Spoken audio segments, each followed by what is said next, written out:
Hello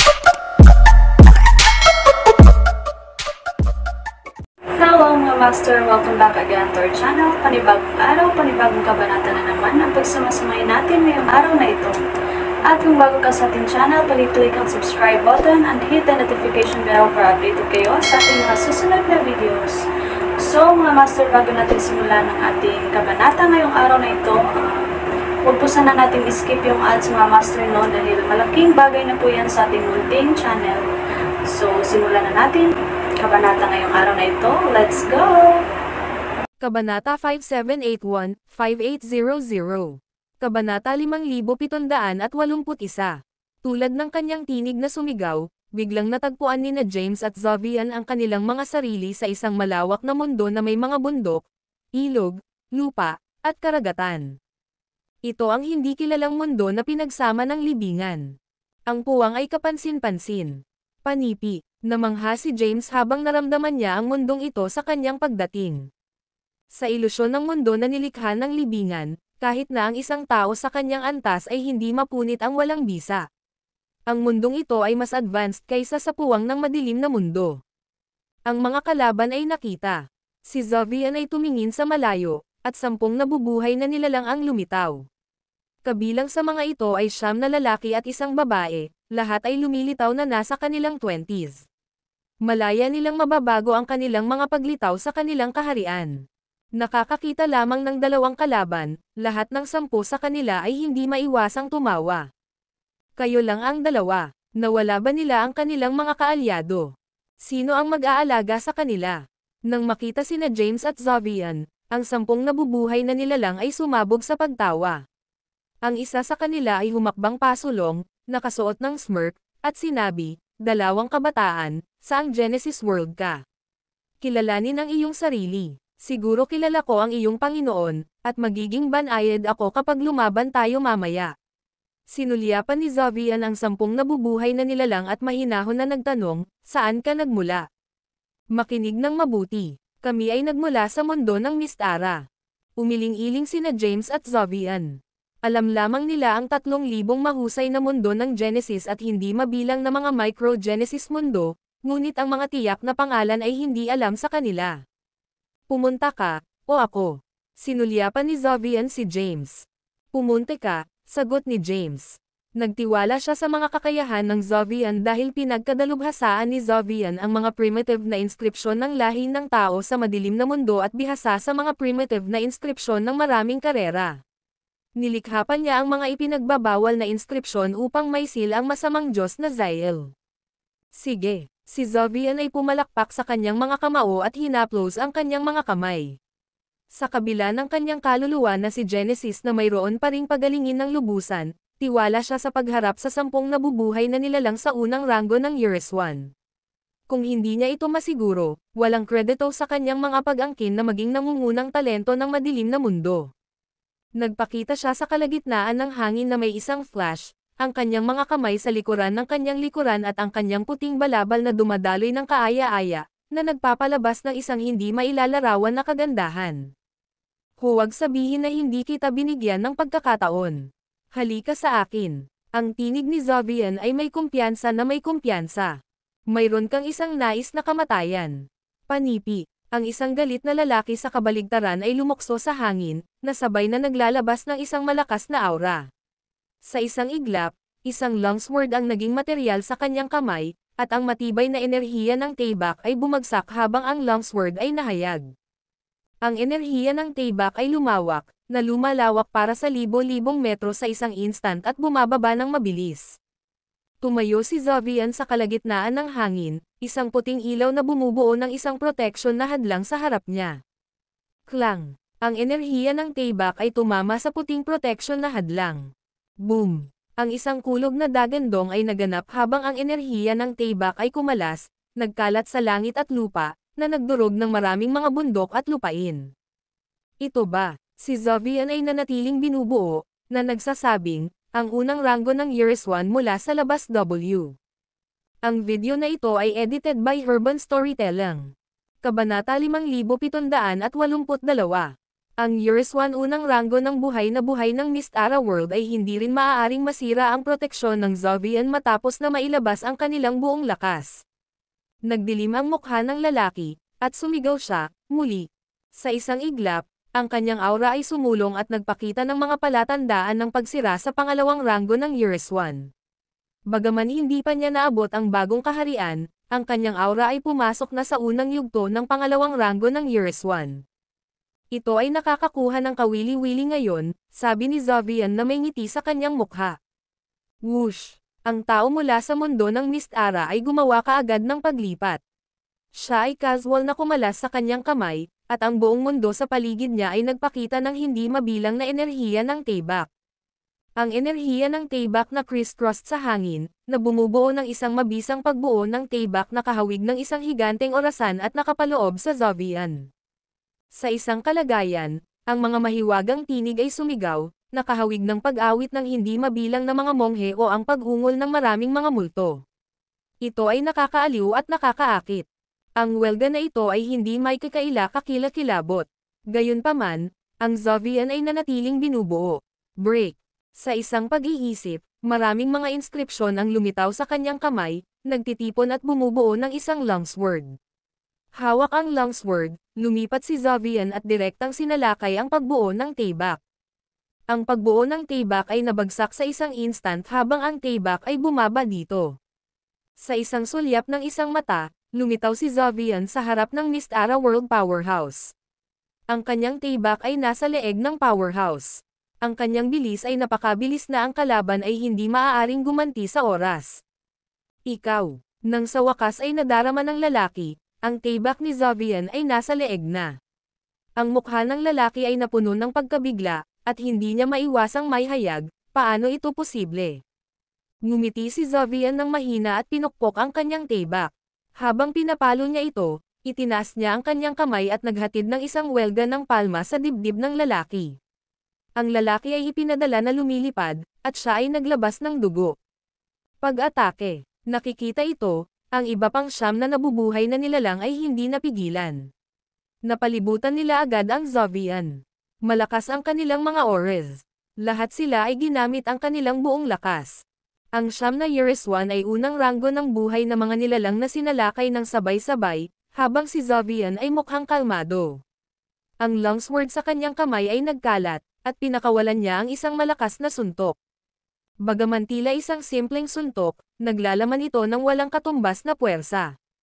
Sa pamamagitan ng isang solong suntok, ang isa sa Years 1 ranggo na nabubuhay na nilalang ay ipinadala na lumilipad. Nanalo siya ng matinding pinsala. Ang mga bitek ay lumitaw sa kanyang balat, at pinahiran ng dugo ang kanyang buong katawan. Si Zovian ay nagpatuloy sa isang malabo na mga suntok sa kalagitnaan ng hangin, walang kahirap-hirap na pagtanggi sa bawat kalaban sa bawat suntok. Sa isang iglap, ang siyam na nabubuhay na nilalang mula sa mundo ng Mystara ay nakakalat sa lupa. Lahat sila ay nasugatan. Ang ilan ay may mga menor de edad na pinsala just na bitek sa kanilang mga katawan habang ang ilan ay nawalan ng kalahati ng kanilang mga katawan. Matapos ang laban, lumingon si Zovian at tiningnan si James, na nagmamasid mula sa malayo. Isang smug ngiti ang nakangiting sa kanyang mukha habang sinabi niya, "Bro, kumusta ang aking demonyo na suntok?" Hindi masama, pinuri ni James ng isang ngiti. Naiintindihan mo ng mabuti ang martial arts, na nagsusumite ng lakas ng iyong katawan, bloodline, banal na kaluluwa, at kapangyarihan ng iyong kaharian hanggang sa sukdulan. Gayunpaman, tumahimik si James at idinagdag, hindi ito sapat. Ang mga tunay na martial artist ay maaaring magpalabas ng kapangyarihan na lampas sa iyong mga limitasyon. Na-maximize mo ang iyong lakas, ngunit hindi mo nalampasan ang mga limitasyong iyon. Ang pag-ikot ng kanyang mga mata, nag-retort si Zovian, kung hindi ako lumampas sa aking mga limitasyon, hindi ko ba sila pinatay? Nagpakita ako ng awa, wala kaming mga sama ng loob, kaya hindi na kailangang maging walang awa. Sa lupa sa malayo, ang video na ito ay edited by Urban Storytelling. Kabanata 5783. 10 na nabubuhay na nilalang ay nakakalat sa lupa matapos ang kanilang pagkatalo. Habang bumabalik sila sa kanilang mga paa, Nakaupo sila sa isang posisyon ng lotus at nagpalipat-lipat ng enerhiya upang mabawi mula sa kanilang mga pinsala. Ang kanilang mga mukha ay naging galit sa galit matapos marinig ang pag-uusap sa pagitan nina James at Zovian. Sa kabila ng pagnanais na gumanti, kulang sila ng lakas ng loob na gawin ito. Ang Zovian ay nagsumite ng isang hindi kanais-nais na sulyap sa kanila at sinabing, "Ano? Hindi ka pa rin ba nagkakasundo? Kailangan ko bang tapusin ka?" Kami ay sam-asang-ayon, nagsalita ang isa sa mga nabubuhay na nilalang mula sa mundo ng Mystara. Ang mundo ng Mystara na kanilang pinasasalamatan ay isa sa 3,000 mahusay na mundo ng Genesis. Naisip nila na maaari nilang sakupin ang Providence at Boone sa pamamagitan ng pagsali sa mga puwersa. Gayunpaman, sila ay walang kapangyarihan sa kanilang unang labanan. Sinusubaybayan ng libingan ang bawat mundo ng arena. Matapos ang mga nabubuhay na nilalang mula sa mundo ng Mystara, iniwan nila ang Genesis mundo na kusang loob. Kasunod nito, pinalaya sila mula sa mundo ng libingan at pagkatapos ay mula sa mundo ng Zephyria. Ang mundo ng arena kung saan nawawala sina James at Zovian. Gayunpaman, hindi sila pumasok sa susunod na mundo ng arena kaagad dahil ang iba pang mga mundo ng arena ay nakikipaglaban pa rin. Ang pagtukoy ng isang nagwagi sa pagitan ng mga nabubuhay na nilalang ng parehong kaharian ay mapaghamong maliban kung ang isa ay hindi mapigilan at maaaring maduraj ang mga kalaban ng walang kahirap-hirap. Si James at Zovian ay hindi rin nagmamadali. Sa halip, nakikipag-usap sila sa pagtawa habang nakatayo sa lugar. Kalaunan, may lumitaw na matagumpay. Gayunpaman, ang libingan ay hindi gumawa ng agarang pag-aayos dahil makikilala niya na ang mga mabilis na nanalo ay tunay na mga henyo at Predai user. Kung inayos niya ang mga ito upang labanan ngayon, ang mga powerhouse ay magkikita ng wala sa panahon, na iniiwan ang pangwakas na 10 hindi matalo ang mga mandirigma ng papay. Sinuri ng libingan ang buong eksena at naobserbahan ang bawat mundo ng arena. "Hindi ko inaasahan na ikaw ay napakalakas." Tumingin si James kay Zovian na may paghanga. Si Zovian ay tumugon ng walang pasubali, "Pinabayaan ko ang aking paglilinang sa loob ng mahabang panahon. Nang maabot ang ranggo ng Euriswan, nakatagpo ko ang nasugatan na Zael mula sa madilim na daigdig. Nakipaglaban ako at nagbabayad ng isang mabibigat na presyo upang maisil siya. Pagkatapos, pinakawalan mo siya habang hindi ako gumaling. Kailangan kong pilitin siya pabalik at bahagya akong nakaligtas sa ikatlong labanan.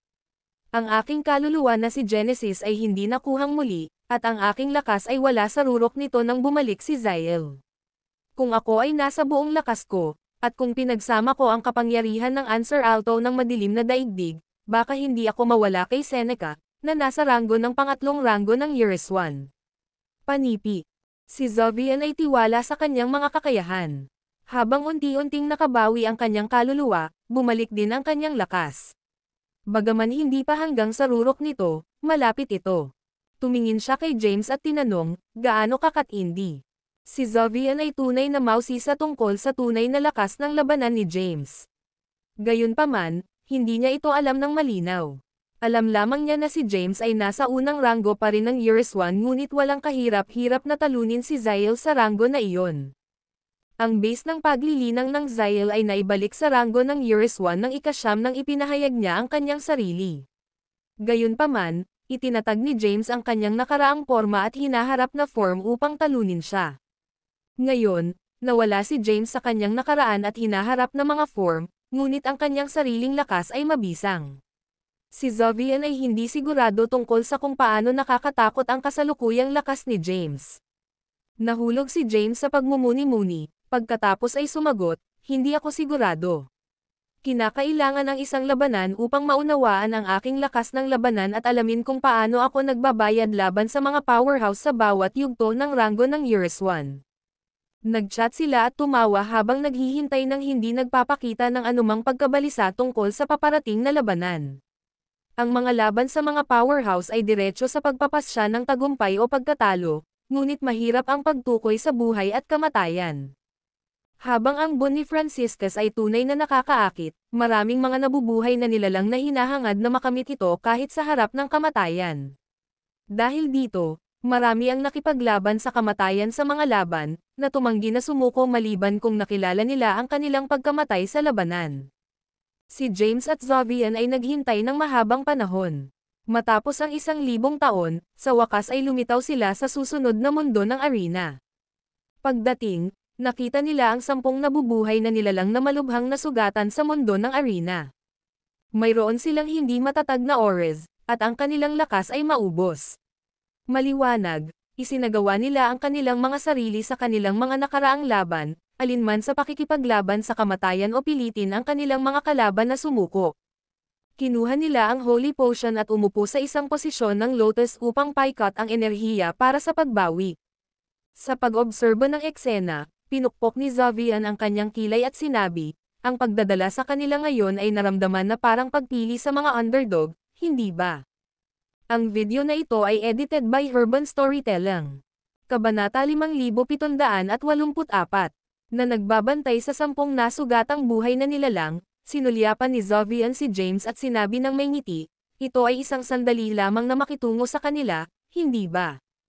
Sa katunayan, tumango si James. Lahat ng 10 nabubuhay na nilalang ay nasugatan ng labis. Bukod dito, nakaranas na lang sila ng isang mahusay na labanan, at ang kanilang lakas ay naubos na malaki. Marahil ay maaari silang magtipon ng mas mababa sa 10% ng kanilang buong kapangyarihan sa kanilang base sa paglilinang sa unang ranggo ng Years 1. Sumuko ka sa sarili mo. Dumating ang boses ni Zovian. Walang galit sa pagitan namin. Ayokong patayin ka. Ang 10 humanoid na nabubuhay na nilalang sa malayo ay nakasimangot. Naranasan nila ang isang mabangis na labanan upang talunin ang kanilang mga kalaban, at ngayon, ang kanilang mga kalaban ay hindi nasaktan, na walang maliwanag na pagkawala ng lakas.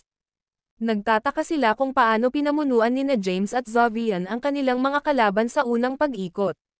Susuko ka ba, o pupunasan ka namin? Dagdag pa ni James.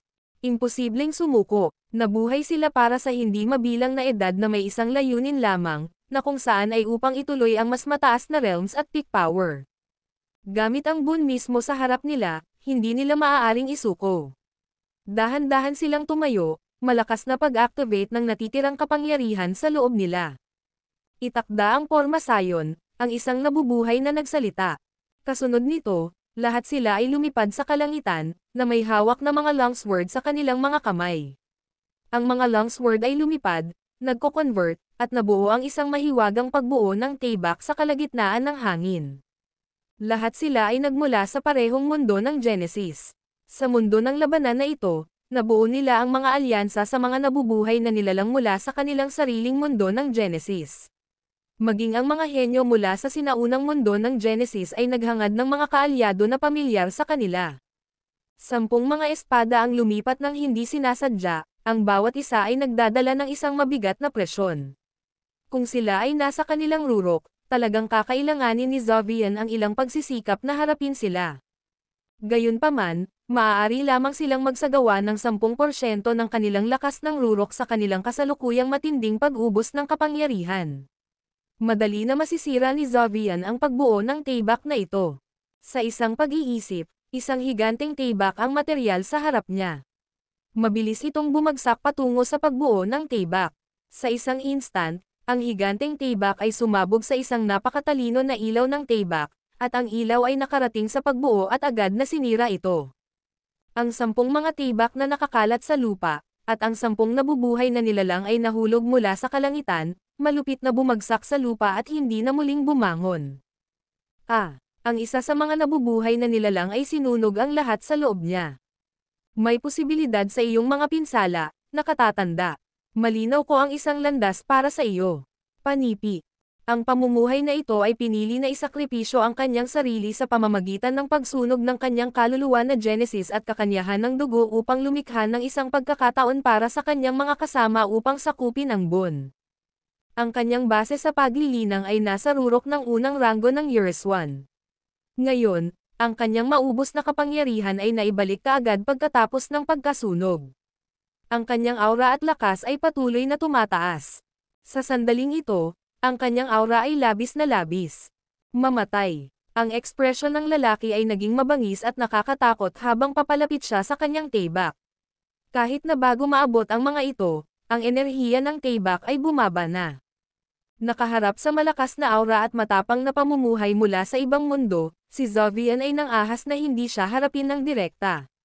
Nawala siya mula sa kanyang orihinal na lugar upang pansamantalang maiwasan ang pag-atake. Nagmamadali din si James. Ang enerhiya ng Tayback ay nahulog at bumagsak sa lupa. Ang isang crack ay lumitaw sa lupa na lumusot sa mundo ng arena, na nagpapakita ng mga palatandaan ng pagbagsak. Siya ay tunay na walang ingat. Sumimangot si Zovian mula sa layo na mid-air. Maaari mo bang hawakan ito? Sinulyapan ni James si Zovian at sinabi, kukunin ko kung hindi mo magagawa. Maaari ko itong hawakan, ngunit ang kanyang kasalukuyang aura ay malakas, at ang kanyang momentum ay matindi.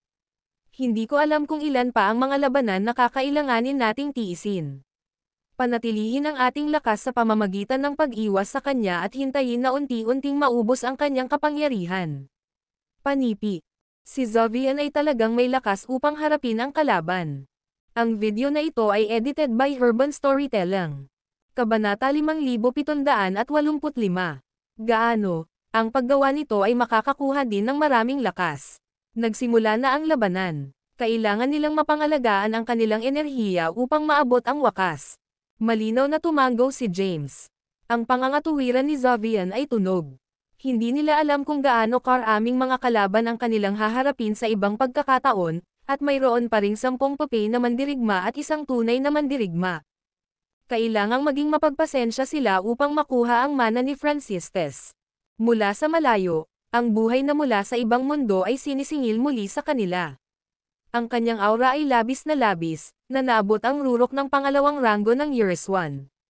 Mayroong kahit na mga palatandaan sa kanya na sumisira sa ikatlong ranggo ng Years 1. Inilipat niya ang kanyang longsword na may hindi kapani-paniwalang bilis at pinakawalan ang hindi mabilang na mga welga sa isang flash, bawat isa ay nagdadala ng lakas upang patayin ang mga nasa Years 1 na unang ranggo. Si James at Zovian ay nagpatuloy na yumigtad sa loob ng lugar. Sa kabila ng pag-iwas sa isang serye ng mga pag-atake, ang enerhiya ng Tayback ay masyadong malakas. Iniwan nila ang mga ito sa isang estado ng paumanhin na may disheveled hair, habang ang aura ng otherworldly na pamumuhay ay unti-unting hamina. Bagaman ang proseso ng pagpapahina ay tila mabagal, hindi ito mabagal. Tumagal ito ng halos isang dekada. Sa panahong ito, pinigilan nina James at Zovian ang pagkilos, aktibong umiiwas sa kanya. Mga 10 taon mamaya, ang aura ng iba pang buhay na pamumuhay ay naging malabo.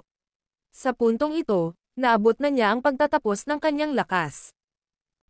Pinakawalan niya ang isang pag-ungol ng hindi pagpayag. Ang kanyang katawan ay nawala at naging abo sa ilalim ng tingin ni James, Zovian, at ang 9 na buhay na nilalang na malayo sa malayo. Ang kanyang sakripisyo ay nagbigay ng kanyang mga kasama ng isang tiyak na oras upang pagalingin. Nagaling sila sa loob ng pagbuo ng oras, at nakabawi sila ng halos kalahati ng kanilang lakas ngayon. Mapahamak ito. Ibalik ang buhay ng aking junior. Ang 9 na buhay na nilalang ay tumayo ng sabay-sabay, pinakawalan ang kanilang lahat. Ang kanilang mga oras ay masigla. Pagkatapos, ang bawat isa sa kanila ay nagpakawala ng mga lihim na sining na nagpalakas ng kanilang kapangyarihan. Ito ay isang tunay na abala, hindi maiwasang sabihin ni Zovian. Kahit na ang buwan ay mabuti, hindi sulit na mawala ang iyong buhay. Panipi. Hahawakan ko sila, mahinahon na sabi ni James. Hindi, umatras. Aalagaan ko ito, nagsalita si Zovian.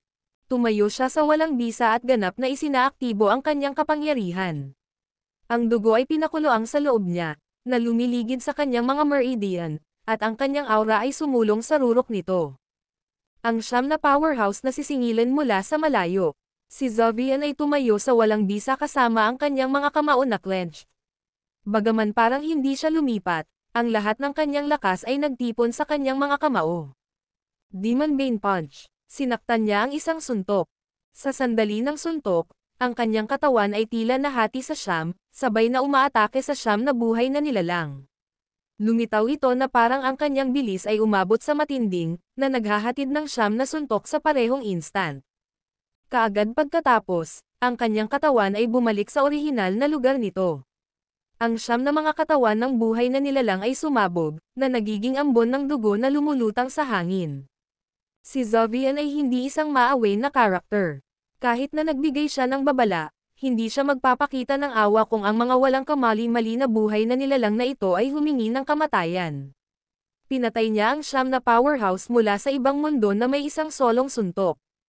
Pagkatapos ng suntok, lumingon siya at tumingin kay James. Sa isang nasisiyahan na pagtingin sa kanyang mukha, tinanong niya, ang suntok na ito ay lumampas sa limitasyon, hindi ba? Panipi. Kawili-wili, sagot ni James na may malabong ngiti. Gamit ang siyam na buhay na nilalang na napatay, nakumpleto na nila ang pag-ikot ng mga hamon na ito at muling lumitaw sa mundo ng libingan. Ngayon, matiyagang naghintay sila para sa susunod na pag-ikot ng mga hamon. Ang kanilang mga ekspresyon ay unti-unting naging solemn na dahil alam nila na ang mga nabubuhay na nilalang na kanilang nakatagpo ay magiging mas malakas habang sila ay sumusulong, lalo na ang mga mula sa super-orthodox at walang kamatayang mga puwersa. Ang mga nabubuhay na nilalang ay pumasok sa mundo ng Zephyria sa pamamagitan ng pagsakripisyo ng kanilang kaharian. Pinagkadalubhasaan nila ang pambihirang mga kasanayan sa supernatural na lagda. Ang mga ito ay isang makabuluhang hamon para kina James at Zovian. Ang video na ito ay edited by Urban Storytelling. Kabanata 5786. Kinuha lamang nina James at Zovian mga 10 taon lamang sa ikalawang pag-ikot ng labanan. Ito ay higit sa lahat dahil hindi nila nais na gumastos ng labis na enerhiya. Pinili nila na hindi direktang harapin ang iba pang buhay na pamumuhay na nasusunog ng kanyang kaluluwa. Kung hindi, madali nilang talunin ang kanilang mga kalaban sa mas mababa sa 10 taon. Ang tagabantay ng libingan ay tahimik na nagmamasid sa bawat laban sa arena. Sa kasalukuyan, ito ay ang pangalawang pag-ikot ng mga laban, at natagpuan niya ang mga fights sa halip mapurol. Ang magulong brawl ay magiging mas kapana-panabik. Matapos ang pag-ikot na ito, nagpasya siyang huwag magtalaga ng mga kalaban ngunit hayaan ang natitirang mga buhay na nilalang na makisali sa isang free-for-all. Ang mga lumitaw na malakas sa kaguluhan ay magiging karapat-dapat sabon ni Francistes. Sina James at Zovian ay nagpahinga, at dahan-daang lumipas ang oras. Sa isang sulyap ng isang mata, isang milenyo ang dumaan, at ang ikalawang pag-ikot ng mga laban ay halos natapos. Maraming mga nabubuhay na nilalang ang nanatili sa mundo ng libingan. Karamihan sa kanila ay nasugatan sa iba't ibang degree. Ilan lamang ang hindi nasaktan. Habang hinihintay ng lahat ang susunod na pag-ikot ng arena upang buksan, isang boses ang sumigaw sa lugar, simula ngayon, wala ng mga kalaban. Ang boses ng tagabantay ng libingan ay sumigaw, at lahat ay nakakuha ng lahat. Sumulyap sila sa paligid, nag-aalala na maaaring natapos sila sa crossfire. Ilang sandali, walang nakikibahagi sa labanan. Nakikita ito, sumimangot ang tagabantay ng libingan. Matapos ang ilang pag-iisip, ipinahayag niya, parang kulang ka sa pag-uudyok na lumaban. Mula ngayon, walang makakasama, at hindi mo maiiwan ang mundo ng libingan. Ang pagpatay sa isang buhay na kinikita mo ay isang punto, at ang nangungunang 10 scorer ay haharapin ang 10 papel na mandirigma.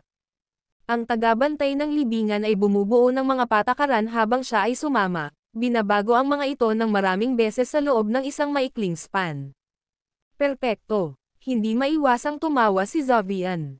Sinabi niya, sa wakas, maaari nating lumabas sa labanan. Si James ay sabik na sumali rin sa fray.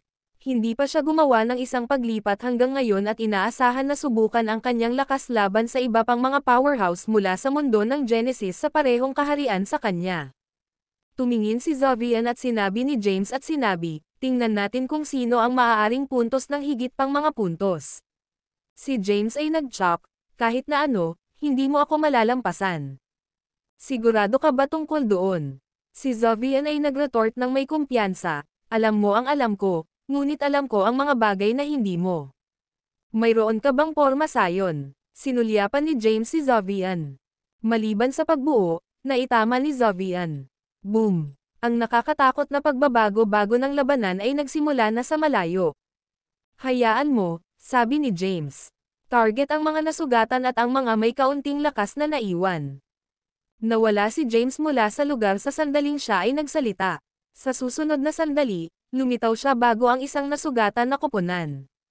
Ang koponan ay may 10 nabubuhay na nilalang, Lahat ay labis na nasugatan, na may kaunting lakas na natitira. Si Zovian ay hindi isa upang malampasan. Mabilis siyang sumali sa aksyon. Mayroon kang isang nais na kamatayan. Ang 10 nabubuhay na nilalang mula sa isa pang mundo ng Genesis ay pinagsama habang lumitaw si James. Pag-drag ng kanilang mga labis na nasugatan na katawan, nagpupumilit silang tumayo at pilit na isinaaktibo ang kanilang buong kapangyarihan. Sa isang iglap, lumipat sila mula sa bingit ng kamatayan upang magradiate ng isang masiglang aura. Ang ilan ay gumamit pa ng lihim na sining upang mabilis na muling magbago ng kanilang lakas. Ang mga may kakayahang magtiis ng dalawang magkakasunod na laban ay hindi dapat ma-underestimated. Lahat sila ay nagmamay-ari ng tunay na kasanayan at pinagkadalubhasaan ang kakilakilabot na mga kasanayan sa martial art. Kahit na, hindi itinuring sila ni James. Nakatayo sa kalagitnaan ng hangin, tiningnan niya ang 10 mga powerhouse sa paligid niya, isang malabong ngiti na naglalaro sa kanyang mga labi. Ang 10 mga powerhouse na ito ay nasa kamatayan lamang, ngunit ang kanilang mga auras ay mabisang ngayon. Naubos nila ang kanilang lakas sa buhay o natupok ang mga transcendent na table task upang mabawi ng mabilis. Ang video na ito ay edited by Urban Storytelling. Kabanata 5787. Habang nahaharap sa 10 mga powerhouse, nanatiling binubuo si James. Sa sandaling iyon, inilunsad nila ang kanilang mga pag-atake. Tumayo si James sa kalagitnaan ng hangin at pinayagan silang hampasin. Sila ay mga powerhouse sa rurok ng Years 1 unang ranggo. Nakakatakot ang kanilang kapangyarihan ngunit hindi makakasama kay James. Casual na pag-hover sa kalagitnaan ng hangin, ngumiti siya ng mahina at sinabing, "Ito ba ang lahat ng lakas na nakuha mo?" Ha! Ang lahat ng 10 mga powerhouse ay nababagabag. Sa kabila ng pagpapatupad ng kanilang buong lakas, hindi sila maaaring tumusok sa pagtatanggol sa katawan ng tao. Paano niya nilinang ang pagkakaroon ng napakalakas na pisikal na katawan? Tunay siyang nakasisindak, sobrang dami para doon. Retreat. Nahaharap kay James, ang 10 powerhouse na ito ay hindi naglakas loob upang ipagpatuloy ang labanan. Mabilis silang umatras. Sa sandali ng kanilang pag-urong, gumawa si James ng kanyang paglipat. Ang kanyang aura ay umaapaw at naging materialized sa 10 mga inscription. Ang mga inscription na ito ay lumipad at agad na nakulong ang 10 mga powerhouse. Ang kapangyarihan ng mga inscription ay nawalan ng mga ito bago sila magreaksyon. Nakatayo sa walang bisa, sinabi ni James na walang pasubali, walang sino mang maaaring makipag-away. Sa isang malayong lugar ay nagtipon ng 10 kakilakilabot na mga powerhouse ng talento. Kabilang sa mga ito ay ang Zitlali at Slade. Ang pangkat na ito ay nabuo mula sa ilang mga pambihirang mga multo na nagmula sa sinaunang mundo ng Genesis. Sa pagmamasid sa eksenang ito, hindi nila maiwasang mapuko ang kanilang mga browser. Ang brat na ito ay medyo malakas. Sumimangot si Slade. Ipinaliwanag ni Zitlali, siya ay nagmula sa kadiliman. O, isang tao mula sa madilim na mundo. Kawili-wili. Ito ay isang mahabang panahon mula nang ang isang magsasaka mula sa madilim na daigdig ay lumitaw sa 3,000 mahusay na mundo ng Genesis. Tingnan mo, ang brat na iyon ay medyo mabigat din. Nang marinig ito, ang mga nabubuhay na nilalang sa pangkat ay nakabukas ang kanilang pansin sa Zovian, na nagradiate din ng isang malakas na aura. Sa kanyang Demon Bane Punch, mabilis niyang pinatay ang maraming mga powerhouse mula sa iba pang mga mundo ng Genesis. Sumali tayo at malinis ang iba pang mga nabubuhay na nilalang, iminumungkahi ni Slade. Agad, sumabog ang kaguluhan sa lugar. Hindi mabilang na mga nabubuhay na nilalang ang nakipaglaban sa labanan. Samantala, ang isang babae ay nakaupo sa isang posisyon ng lotus sa bundok ng isang espiritual na bundok sa mundo ng libingan.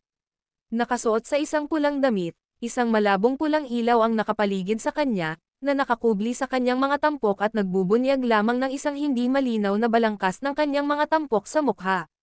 9 na nabubuhay na nilalang ay nakatayo sa paligid niya, na kumikilos bilang mga tagapag-alaga upang maprotektahan siya. Ang lugar na ito ay nanatiling tahimik habang ang kaguluhan ay nagbukas sa ibang mga rehiyon, na walang mga nabubuhay na nilalang na papalapit. Tila ang babae ay may isang makabuluhang background, na nag-aalangan ang iba na makialam sa zone na ito. "Princess, hindi ba tayo dapat kumilos?" tanong ng isang lalaki. Ang babae sa pulang damit ay tumayo ng dahan-dahan, ang puting ilaw sa paligid ng kanyang nawawala, na nagbubunyag ng isang walang kamali-mali na mukha. Sinuri niya ang larangan ng digmaan at mahinahon na sinabi, hindi. Hayaan silang paksain muna ang iba pang mga nabubuhay na nilalang. Maaari pa rin tayong kumita ng mga puntos mamaya. Pa rin, ang mga puntos ay medyo walang saysay. Sa huli, 10 buhay na nilalang ang mananatili sa lugar na ito. Napansin din ni James ang magandang babaeng ito na hindi pa namamagitan. Kinuha niya ang kanyang kilay. Binigyan siya ng babae ng sobrang mapanganib na pakiramdam, na parang sumasabog na kapangyarihan ay nakatago sa ilalim ng kanyang payat na figure. Ang video na ito ay edited by Urban Storytelling. Kabanata 5788. James ay hindi nakakaramdam ng anumang panganib nang makilala niya ang Zitlali at Slade. Gayunpaman, ang isang lumalagong banta ngayon ay hinawakan siya nang makita niya ang babae sa pulang damit. Hanggang sa puntong ito, siya lamang ang presensya na nagpapasaya sa kanya. Ang patuloy na mabangis na laban ay sumabog sa loob ng mundo ng libingan. Matapos makitungo sa ilang mga kaaway, sumabog si James at lumitaw sa lugar kung saan matatagpuan ang koponan ng Zitlali.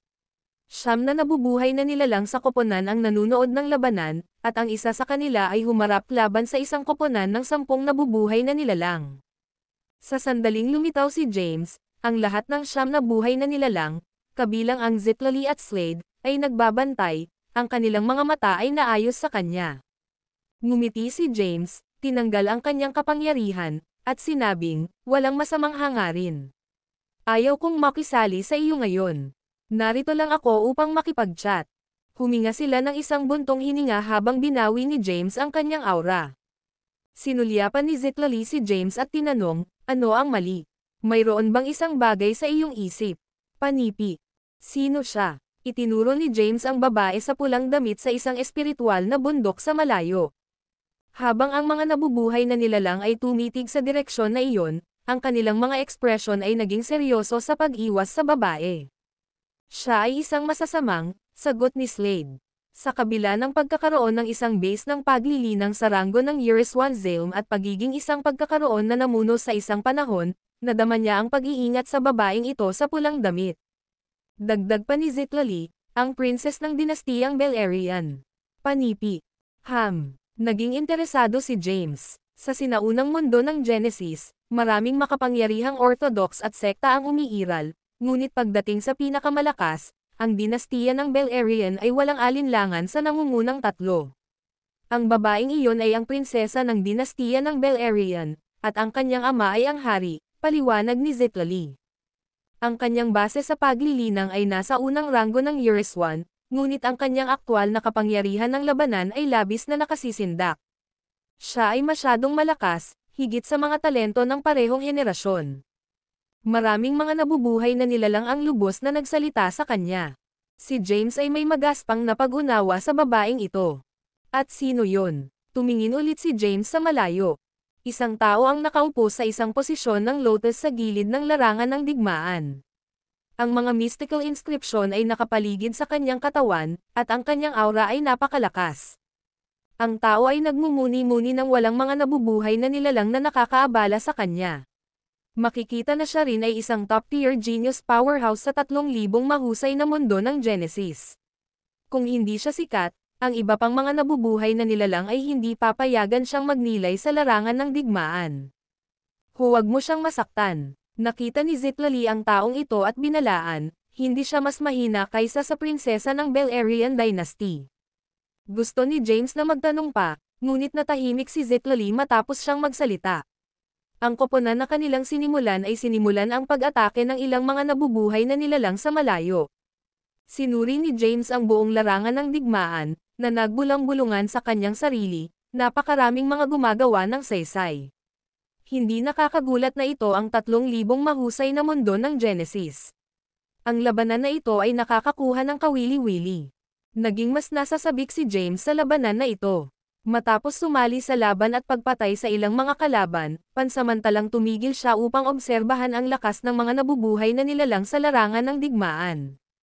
Ang kapangyarihan na pinakawalan nila ay naiiba, bagaman lahat sila ay nasa unang ranggo ng Yuriswan. Ang ilan na nasa parehong ranggo ay nagpakita ng kakilakilabot na lakas. Marami ang nagpakita ng nakakatakot na lakas, ngunit 10 lamang sa maraming mga powerhouse ang mananatili sa larangan ng digmaan sa wakas. Ito ay isang brutal na kompetisyon. Ang labanan ay matindi, at sa huli ay isang buhay lamang ang makakakuha ng pamana ng Bon. Ang kompetisyon ay mas makabuluhan. Hindi sumali si James sa laban ngunit sa halip ay tumigil. Samantala, si Zovian ay patuloy na nakikipaglaban ng walang tigil. Ang kanyang aura ay labis na labis, pinakawalan ang kanyang buong kapangyarihan gamit ang kanyang demonyo na suntok. Inilabas niya ang kanyang kapangyarihan sa rurok at nalampasan ang lahat ng mga limitasyon. Wala sa kanyang mga kalaban ang maaaring makatiis ng isang solong suntok, alinman sa pagbagsak mula sa isang solong suntok o natalo. Sa sandaling ito, ang isang tao na nakaupo sa gilid ng larangan ng digmaan ay dahan-daang tumayo. Tiningnan niya ang battlefield na may hindi mapakali na ekspresyon. Ang kapaligiran ng labanan ay nakakaintriga sa kanya, at nais niyang iunat ang kanyang mga kalamnan. Ang kanyang titig ay tumagal sa Zovian matapos na makita siyang lumaban ng mag-isa. Ito ang taong binalaan ni Zitlali na huwag mag-provoke. Ang video na ito ay edited by Herban Storytelling. Kabanata 5789.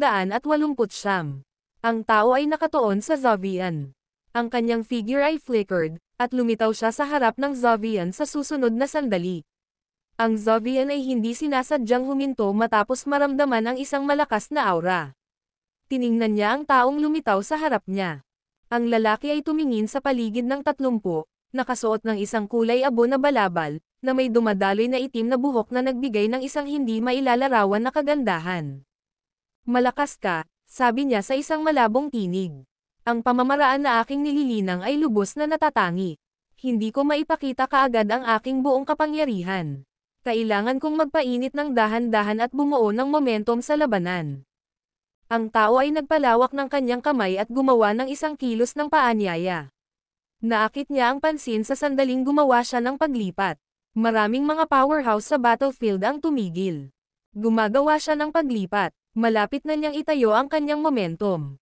Kapag ginawa niya, hindi siya mapipigilan. Kahit na ang lahat ng mga nabubuhay na nilalang sa bukid ay sumali sa mga puwersa, maaaring hindi tayo maging tugma. Isang murang abo ayon sa isa pa. Ang bawat isa ay mas pambihirang kaysa sa huli. Maraming mga nabubuhay na nilalang ang nagbuntong hininga ng walang magawa. Tiningnan ni Zovian ang lalaki, at tumindi ang kanyang pagnanais sa labanan. Ang kanyang aura ay sumulong habang naghahanda siyang hampasin. Whoosh! Sa sandaling iyon, isang figure ang material. Lumitaw si James sa harap ng Zovian at casual na sinabi, "Alagaan mo ito." Panipi. Sinulyapan ni Zovian si James ng walang pag-iingat at sinabing, "Ginagawa mo ka." Ayokong harapin ang taong ito. Maaaring maramdaman ni Zovian ang takot ng taong ito at hindi nais na ibunyag ang kanyang buong lakas ng maaga. Agad siyang humakbang pabalik. Hinawakan ni James ang kanyang mga kamay at sinabing, "Ako si James Caden mula sa madilim na daigdig. At ikaw? Galing ka sa madilim na mundo." Panipi. Ang lalaki ay bahagyang nagulat nang ipahayag ni James ang kanyang pinagmulan. Ang mga nabubuhay na nilalang mula sa madilim na mundo ay bihirang lumipat sa 3,000 mahusay na mundo ng Genesis. Hindi niya inaasahan na makatagpo ng isa rito. Ang mga labi ng lalaki ay hubog sa isang malabong ngiti tulad ng sinabi niya, "Kawili-wili. Ako ay mula sa Tempestara ng sinaunang Genesis world." Gaanong nagsalita ang lalaki, na inihayag ang kanyang lugar na pinagmulan. "Ang pangalan ko ay Wera Felmer." Sinabi niya muli ang kanyang pangalan. Nakatayo pa rin, marahang sinabi niya, "Mangyaring gawin ang unang paglipat. Tingnan natin kung gaano kakalakas at kung karapat dapat ka sa akin na gumawa ng paglipat." Ang mga salita ni Wera ay malinaw ngunit nagdala ng isang pahiwatig ng pagmamataas. Napangiti si James ng mahina. Inaktibo niya ang kapangyarihan sa loob niya at nawala mula sa kung saan siya tumayo. Sa susunod na sandali, muling lumitaw siya sa harap ng Wera at naglunsad ng isang suntok patungo sa kanya. Tumayo pa rin si Wera, hindi namumulaklak ng 1 pulgada. Instinctively niya ang paparating na kamao ni James, walang kahirap-hirap na umiwas sa pag-atake. Kasunod nito, lumitaw siya sa likuran ni James sa isang hindi kapani-paniwalang mabilis na bilis at gaanong sinampal ang isang palad. Nakakagulat ang bilis niya. Walang pagbabago-bago ng kapangyarihan, o anumang bakas ng pagbabago-bago ng landas sa paggalaw. Si James ay hindi gumanti sa oras at sinaktan sa likuran.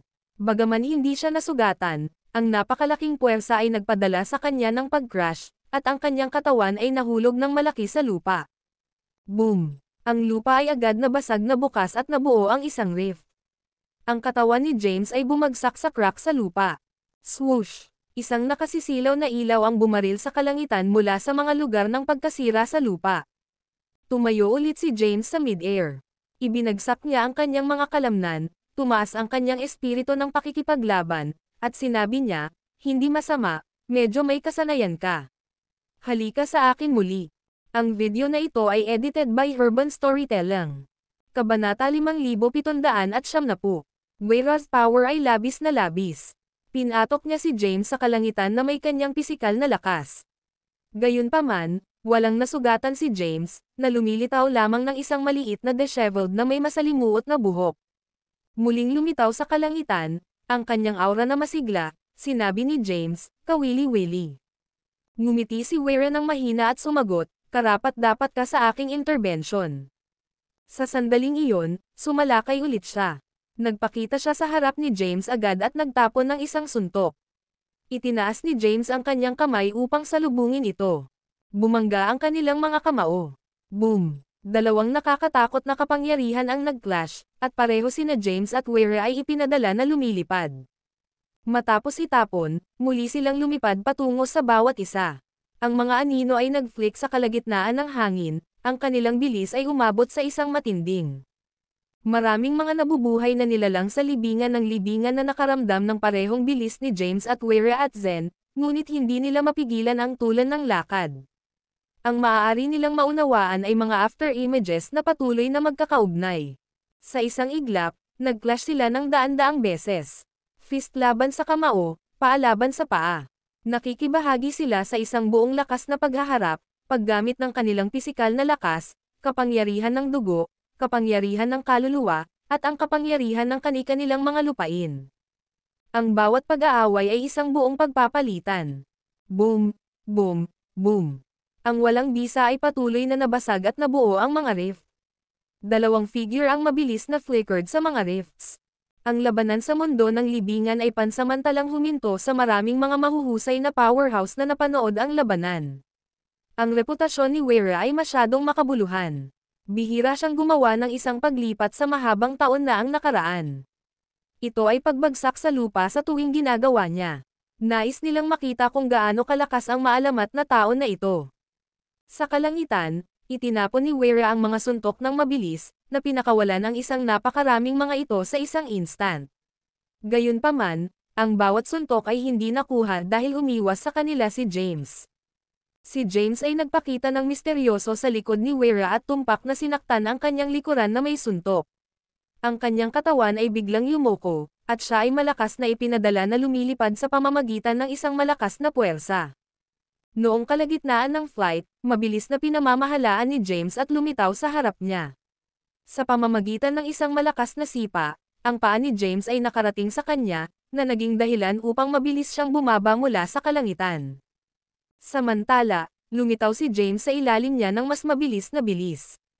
Sa pamamagitan ng isang paalang na pagtulak ng kanyang mga kamay, isang haligi ng enerhiya na ipinakita sa palad ni James. Sumulong ito paitaas at inatake si Wera habang siya ay nahulog. Si Wera ay muling tinamaan at nagpadala ng pagtaas sa mataas na kalangitan. Si James ay nag-flick muli at lumitaw sa mataas na kalangitan. Ang kanyang aura ay nakalaan upang makabuo ng isang nagliliyab na longsword na may pag-iisip. Ang longsword ay bumaba at sinalakay ng direkta si Wera. Muli, si Wera ay sinaktan at mabilis na bumaba mula sa kalangitan. Ang serye ng mga laban na ito ay nagbukas sa isang mata. Boom! Ilang mga nabubuhay na nilalang na naruroon ang maaaring maunawaan ang seryeng ito ng mga pag-aaway. Sa oras na napagtanto nila ito, ang lupa sa ibaba ay nakrak na. Sino ang Natamba? Marami ang nakakagulat. Hindi nila ito nakita ng malinaw at hindi alam kung sino ang Natamba. Tumingin sila sa langit, kung saan nakita nila si James na nakatayo sa kalagitnaan ng hangin. Ano? Natalo siya. Si Wera ay natamba. Ang video na ito ay edited by Urban Storytelling. Kabanata 5771. Paano ito posible? Iyon ang Wera Felmer. Ang iba ay nabigla nang makita si James na nag-iiba sa kalagitnaan ng hangin, na mukhang maayos at buhay. Sa kanila, ang mga kapangyarihan ni Wera ay walang kapantay. Si Wera ay hindi kailanman nawala ng labanan mula noong kanyang painaya kapag nahaharap sa mga kalaban ng parehong ranggo ng paglilinang. Boom! May isang maliit na kaguluhan habang ang isang tao ay lumitaw mula sa basurahan at binaril sa kalangitan. Ito ay si Wera. Huminto siya sa isang lugar at tumingin sa kanyang katawan. Maramihang mga pagbawas at sugat ay makikita na nakakalat sa kanyang katawan. Ang isa sa kanila ay sanhi ng pag-atake ng Tebak. Itinaas niya ang kanyang kamay at pinunasan ang dugo mula sa kanyang mga labi. Isang malaking ngiti ang nakabitin sa kanyang mukha habang inatasan ni Wera ang kanyang tingin kay James, na matatagpuan sa malayo. Magaling. Ikaw ay isang kamangha-manghang manlalaban, at ang iyong katawan ay hindi ka pani-pani walang nababanat. Sa lahat, hindi ko pa nakilala ang sino mang maaaring tumugma sa akin sa mga tuntunin ng lakas at pagiging matatag ng pisikal na katawan. Sa kabila ng nasugatan, tila hindi nasaktan si Wera. Sa halip, ang kanyang mga mata ay sumabog sa tuwa. Sa kabilang banda, lumitaw si James na kalmado at binubuo. Halos nagog niya ang lakas at pagiging matatag ni Wera sa kanilang maikling palitan. Ang lakas ng katawan ni Wera ay umabot sa mga antas ng unang ranggo ng US-1. Para sa mga magsasaka, ang pagpapabuti ng lakas at pagiging matatag ng kanilang mga katawan ay hindi isang madaling gawain. Bukod dito, ang kahirapan ay tila naglalakad habang inilipat ng isa ang mga ranggo ng paglilinang. Maraming mga ranggo ng US-1 ZILM at ang mga magsasaka ng ranggo ng DAELM ay hindi pa nakamit ang unang ranggo ng US-1 para sa lakas at pagiging matatag ng kanilang mga katawan. Labanan natin ang isa pang pag-ikot. Tumawag ng malakas si Wera. Inilabas niya ang isang napakalaking halaga ng aura sa susunod na instant. Ang tuktok ni Wera ay napunit dahil sa mabisyo na aura, na inihayag ang kanyang malakas at toned na kalamnan. Pagkatapos, tila lumalaki ng bahagya si Wera habang ang kanyang mga kalamnan ay lumawak ng kaunti. Ginawa nitong tumingin sa kanya ang lahat ng mas nakakatakot. Hindi nakita plano na labanan ka pa. Hindi sinabi ni James, maraming iba pang mga magsasaka na naiwan sa arena na ito. Maaari mong labanan ang mga ito sa halip. Gusto lang malaman ni James kung gaano kalakas ang henyo ng kultura na kilalang-kilala sa buong libong mahusay na mundo ng Genesis. Dumating siya upang kilalanin ang napakahusay na kapangyarihan at kasanayan ni Wera. Gayunpaman, hindi inisip ni James na walang kapantay si Wera. Dahil nakuha niya ang impormasyon, hindi nakita ni James ang pangangailangan na makapasok sa isang seryoso, lahat ng labanan sa Wera. Maraming iba pang mga magsasaka na naiwan sa arena. Nais ni James na mapanatili ang kanyang enerhiya upang magkaroon ng isang mas mahusay na pagkakataon na makuha ang kayamanan ni Franciscus. Sige, sumagot si Wera, inaasahan kong magtatagal ka hanggang sa huli. Huwag mo akong pabayaan. Siyempre, nakatulig na sabi ni James. Nagsimulang magtrabaho si Wera sa kanyang chrome. Nagsagawa siya ng isang espesyal na pamamaraan ng paglilinang na nangangailangan sa kanya na patuloy na labanan upang madagdagan ang kanyang chrome. Sa ganoong paraan, mailabas ni Wera ang kanyang buong kapangyarihan. Sa makatuwid, kailangan niyang makipaglaban sa iba pang mga magsasaka bago lumitaw ang mga mandirigma ng papel sa arena. Nais din ni Wera na makuha ang pamana ni Franciscus. Lumipad siya patungo sa iba. Labanan mo siya. Dapat nating ilabas muna si Wera. Sinubukan ng iba pang mga magsasaka na magkasama upang labanan si Wera. Ang Wera ay maaaring ituring na isang manlalaban na walang kapantay. Gayunpaman, ang mga pumasok sa arena ay lahat ng bihasang at may karanasan na mga magsasaka. Sa isang flash, ang mabangis na laban ay sumabog sa lugar na iyon. Sa lalong madaling panahon sapat na, ang mas mahina na mga magsasaka ay tinanggal ng paisa-isa. Karamihan sa kanila ay nakipaglaban ng walang tigil sa mga huling sandali ng kanilang buhay upang mapupuksa ang marami sa kanilang mga kalaban hanggat maaari. Sinusubukan nilang bigyan ang kanilang mga kasama mula sa parehong mundo ng isang mas mahusay na pagkakataon na matanggap ang pamana ni Franciscus. Sa pamana ni Franciscus, Ang kanilang mundo ng Genesis ay maaaring umunlad at tumaas upang maging isa sa mga nangungunang puwersa. Samantala, si James ay napapaligiran din ng maraming makapangyarihang mga magsasaka. Ang lahat ng mga may mas mataas na pagkakataon na tumagal hanggang sa huli ay inaatake. Ang iba pang mga magsasaka ay may kamalayan na dapat nilang alisin ang bilang ng mga higit na mataas, mga nagtatanim ng henyo muna. Ito ay dahil bahagya silang tumayo ng isang pagkakataon laban sa mga napakahusay na mandirigma sa isang one-on-one na laban. Sa daan-daang mga kalalakihan na sumunod sa kanya, labis na nasasaktan si James. Si Zovian ay nasa katulad na sitwasyon. Siya ay nasa isang dugo at may sakit na estado pagkatapos na mapanatili ang maraming pinsala. Nagawa ni James na malaya mula sa pangkat na nakapaligid sa kanya. Siya ay nag-teleport at muling nabuo bago si Zovian. Pagkatapos, si James ay nag-deflect ng isang nakamamatay na pag-atake na naglalayong para sa Zovian. Isalamat, panipi, si Zovian ay sumabog kay James ng kaunting ngiti. Ang kanyang mukha ay mapatla at matindi. Ang video na ito ay edited by Urban Storytelling. Kabanata 5772. Mapahamak ito. Ang mga taong ito ay walang humpay, sumumpa si Zovian ng malakas. Tiwala siya na maaari siyang umakyat laban sa maraming mga magsasaka sa panahon ng isang labanan. Gayunpaman, ang pagharap sa daan-daang mga magsasaka ay labis para sa Zovian. Halika, kinuha ni James si Zovian at na-teleport ang layo sa lugar na iyon.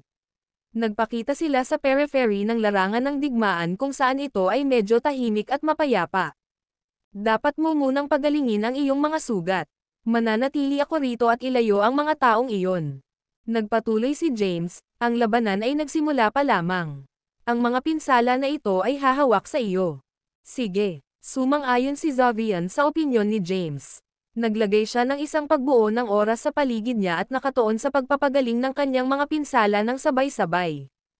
Ilang hakbang lamang si James mula sa pagbuo ng Zovian. Itinatago niya ang kanyang mga pandama na tumaas upang makita ang pagkakaroon ng anumang mga potensyal na humahabol. Whoosh! Ang mga tunog ng mga bagay na mabilis na gumagalaw sa hangin ay maaaring marinig sa lugar na iyon.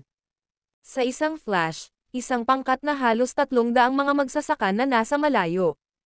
Sila ang mga kalalakihan na umaatake kay James at Zovian kanina. Ang mga kalalakihan na ito ay lahat ng Years 1 first-rank cultivator na may iba't ibang antas ng kasanayan sa kasanayan. Ang ilan sa mga ito ay may hindi maiiwasang mga pisikal na katawan habang ang ilan ay nagtataglay ng mga kahanga-hangang halaga ng kapangyarihan ng kaluluwa. Sa kanyang mga kamay sa kanyang likuran, tiningnan ni James ang mga kalalakihan na iyon at sinabi ng mahinahon, lahat kayo ay dapat na lumapit sa akin kaagad. Patayin mo siya. Ang 300 kalalakihan na ito ay nagpakawalan ng kanilang mga kapangyarihan ng sabay-sabay.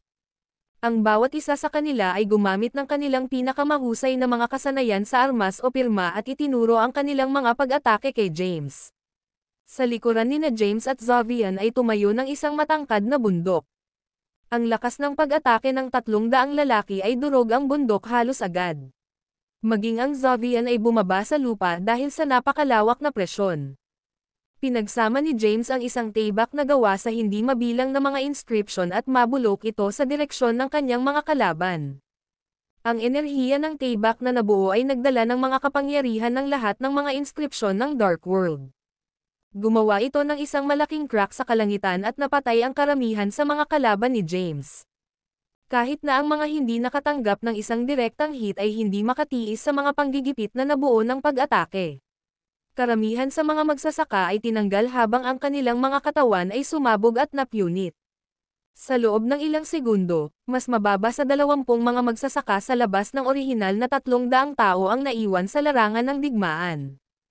Ang mga kalalakihan na iyon ay nakaligtas sa pag-atake ng tibak ni James sa pamamagitan ng paggamit ng bawat isa sa kanilang pinakamahusay na mga kasanayan sa pagtatanggol. Gayunpaman, ang lahat ng mga ito ay malubhang nasugatan. Ang ilan sa kanila ay nawala ang kanilang mga paa o kalahati ng kanilang mga katawan dahil sa mabisyo na enerhiya na dinala ng pag-atake ng tibak. Kahit na ang mga kalalakihan na ito ay nakaligtas sa pag-atake, halos hindi na nila maisakatuparan ang labanan. Bukod dito, ang lahat ng mga ito ay may hitsura ng pagkabigla at hindi paniniwala sa kanilang mga mukha. Ang video na ito ay edited by Urban Storytelling. Kabanata 5773. Ang mga kalalakihan ay nabigla mula sa kanilang mga wits nang masaksihan kung paano nakuha ni James ang halos 300 mga magsasaka na may isang hit lamang. Ang lahat ng mga ito ay mabilis na nag-teleport upang makahanap ng isang ligtas na lugar upang pagalingin ang kanilang mga pinsala. Nang unang nabuo ni James ang enerhiya ng Tayback, ang iba pang mga magsasaka sa mundo ng libingan ay maaaring makaramdam ng labis na kapangyarihan ng pag-atake kahit na mula sa malayo. Karamihan sa kanila ay naging pansin ang battlefield ni James at nakita kung paano pinakawalan ni James ang malakas na pag-atake. Ano ang napakalaking halaga ng mapanirang kapangyarihan? Ang isang magsasaka mula sa madilim na mundo ay nabuo ang nakamamatay na pag-atake. Hindi ba siya mas malakas kaysa kay Werefelmer sa kanyang pinakamabuting kalagayan? Magkakaroon pa ba ng anumang Years 1 first-rank cultivator na maaaring talunin ang taong ito? Ang iba pang mga magsasaka ay natakot matapos masaksihan ang pagpapakita ng mga kapangyarihan ni James. Samantala, si James levitated sa isang nakaupo na posisyon habang binabantayan niya si Xavian. Sigurado siya na walang susubukan na labanan siya ngayon matapos na makita ang huling pag-atake. Gamit nito, sinigurado ni James ang isang lugar sa listahan ng mga taong karapat-dapat para sa pamana. Kasabay nito, ang sikat, henyo ng mga nagtatanim ay inaatake at sinisiksik ng iba pang mga pangkat ng mga magsasaka. Si Were ay nagtamo ng matinding pinsala matapos na habulin at paulit-ulit na inaatake. Sa kabilang banda, ang prinsesa ng dinastiya ng Beleriand ay nag-iisa dahil ang lahat ng siyam sa kanyang mga gwardya ay namatay. Ang pulang buhok na ginang ay kumandat sa hangin, na pinakawalan ang isang sobrang lakas ng enerhiya ng Tayback sa pamamagitan ng kanyang pulang Tayback. Ang pag-atake ng Tayback na iyon ay nagtulak sa daan-daang mga magsasaka sa paligid niya. Katulad nito, ang Zitlali at Slade ay hinihimok din sa isang masikip na lugar. Ang mga magsasaka ay walang isyo na labanan ang isa pang Years 1 first-rank cultivator sa isang one-on-one battle.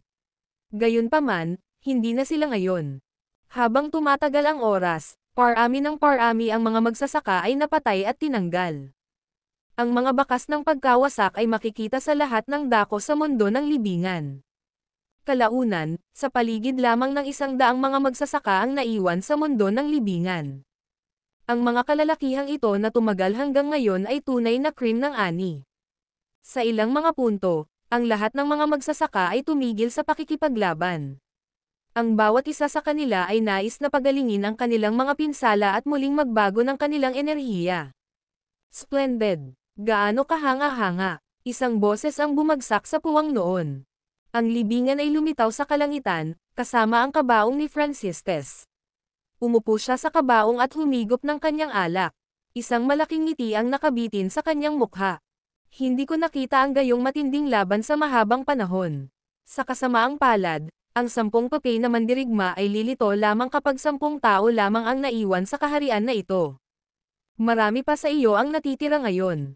Mangyaring magpatuloy sa mga laban. Panipi. Sinubukan ng libingan na ibigay ang mga nakaligtas upang magpatuloy sa pakikipaglaban. Gayunpaman, ang karamihan sa mga magsasaka ay nagpasya na tumuon sa kanilang paggaling dahil ang kanilang enerhiya at kapangyarihan ay lumabo ng malaki. Kailangan nilang ihanda ang kanilang sarili para sa susunod na pag-ikot ng labanan. Sa kabilang banda, pinanatili ni James ang karamihan sa kanyang mga kapangyarihan dahil walang nang ahas na hamanin siya. Lahat sila ay nasakop matapos makita kung paano napatay si James sa napakaraming mga kalalakihan na may isang welga lamang. Inilabas ni James ang kanyang zen at nascan ang bawat pulgada ng mundo ng libingan. Nalaman niya na ang isang maliit na higit sa 130 mga magsasaka ay buhay pa. Sa pamamagitan ng isang simpleng utos, pinagsama ni James ang isang Tayback sa harap niya. Sa loob lamang ng ilang segundo, nahati ang Tayback at dumami. Sa isang sulyap ng isang mata, higit sa 130 mga espada ang nabuo. Ang mga Tayback na iyon ay bumaril sa kalangitan, at bawat isa ay lumipad patungo sa kanilang mga target. Ang iba pang mga magsasaka ay naramdaman ang pag-atake ni James na halos agad. Mabilis silang bumangon at nabuo ang kanilang mga kapangyarihan upang maprotektahan ang kanilang sarili. Ang video na ito ay edited by Urban Storytelling. Kabanata 5774. Ilang mga nagtatanim ay nag-channel ng lahat ng kanilang mga kapangyarihan at nabuo ang isang proteksyon na hadlang sa paligid ng kanilang mga katawan. Gayunpaman, ang mga proteksyon na hadlang ay kumalas sa sandaling sinaktan ng mga tibak ang mga istrukturang iyon. Ang mga magsasaka sa loob ay pinatay sa susunod na instant. Samantala, ang ilang mga magsasaka ay nakataas lamang ang kanilang mga kamay at pinukaw ang pag-atake ng tibak na may isang light wave ng kamay. Habang ang ilang mga magsasaka ay pinamunuan ang pag-atake ni James, ang ilan ay nagtataguyod ng higit pang mga pinsala sa kanilang mga katawan. Sa huli, sa paligid ng 20 mga magsasaka ay pinamamahalaang upang mapuksa ang pag-atake ni James ng medyo madali, samantalang higit sa 50 iba pang mga magsasaka ang napatay. Ang natitirang mga magsasaka ay nasugatan ng masama. Nil-ipat ko na. Sino ang susunod? Nakita ni James kung sino pa ang buhay sa arena. Ang boses niya ay sumigaw sa hangin. Hindi mo nais na gawin ko ang lahat ng pagpatay hanggang sa kami ay naiwan kasama ang 10 tao dito, di ba? Di nagtagal, ang ilan sa mga nasugatan na magsasaka ay nakarating sa kanilang mga paa. Inaamin ko na nawala ako. Inilabas mo ako. Ang isang magsasaka na nakaranas ng maraming pinsala ay sumigaw. Ang tao ay tumagal ng matagal dahil sa kanyang mga kahanga-hangang kasanayan at kapangyarihan. Nakalulungkot, hindi na siya makikipaglaban sa kanyang mahina at nasugatan na estado. Kahit sino ay madaling dalhin sa kanya ng isang simpleng suntok sa sandaling ito. Alam ng lalaki na hindi siya tumayo ng pagkakataon na makuha ang kayamanan ni Francisca sa puntong ito. Ipinagkaloob ang pahintulot. Ang libingan ay gaanong kumalas sa kanyang kamay at ipinadala ang tao sa labas ng lupain na iyon kaagad sa kanyang mga kapangyarihan. Isa-isa, mas maraming mga magsasaka ang umamin sa kanilang pagkatalo. Inaamin ko rin ang pagkatalo. Hindi na ako makikipag-away. Sumuko ako. Maaari kayong mga lalaki para sa pamana sa halip. Mahigit sa 10 tao ang sumuko at nais na umalis sa mundo ng libingan. Ipinagkaloob ang pahintulot. Ipinadala ng tagabantay ang lahat ng mga taong ito sa mundo ng libingan. Sa huli, halos 20 tao ang naiwan sa kaharian na iyon. Ang mga taong ito ay hindi masyadong nasugatan. Bukod dito, na-replenish nila ang kanilang lakas sa pamamagitan ng pagkuha ng mga table tasks o elixir na dinala nila sa kaharian. Si James ay niniting ang kanyang mga browser habang napansin niya ang bilang ng mga taong nanatili sa mundo ng libingan. Kung nais ni na James at Zovian na masecure ang kanilang mga spot para sa kayamanan, kakailanganin nilang alisin ang hindi bababa sa kalahati ng mga nakaligtas dito. Katulad nito, ang iba pang mga magsasaka ay sinusuri o pinagmamasdan ang kanilang mga kalaban ng tahimik. Para sa isang maikling sandali, ito ay tahimik sa mundo ng libingan. Nagkataon, pinagaling ni Zovian ang kanyang mga sugat at muling pinunan ang kanyang enerhiya. Lumakad siya kay James at sinabing, marami pa ring naiwan. Marahil ay magkakaroon kami ng isang one-on-one battle sa lalong madaling panahon. Aalis ang mga natalo samantalang ang mga nagwagi ay mananatili. Panipi. Ipagpalagay ko na. Sagot ni James, gayunpaman, ang mga gumawa nito hanggang sa puntong ito ay lahat ng napakahusay na mga magsasaka. Ang mga laban upang magpasya na ang mga nagwagi ay magiging matindi at mahirap. Mayroong isang kabuoang 24 na tao na naiwan sa arena, kasama sina James at Zovian. Kahit na matapos nilang may sigawa ang mga laban, magkakaroon ng kaunti sa 10 tao na natitira sa mundo ng libingan. Bakit ka tumigil sa pakikipaglaban? Ang libingan na sinag ng isang malaking ngiti. Sa kasong iyon, hayaan mo akong italaga ang iyong mga kalaban para sa iyo. Ang video na ito ay edited by Urban Storytelling. Kabanata 5775. Bawat isa ay tumingin sa tagabantay. Itinaas ng lalaki ang kanyang palad at pinagsama ang 24 na mga inscription sa hangin. Narito ang 24 na mga inscription na inihanda para sa bawat isa sa mga kalahok dito. Sila ay sapal-arang ipinamamahagi sa bawat magsasaka. Ang mga inscription na ito ay gawa sa 12 pares ng pagtutugma ng mga inscription. Ang taong may inscription na tumutugma sa iyo ay automatikong magiging kalaban mo. Panipi.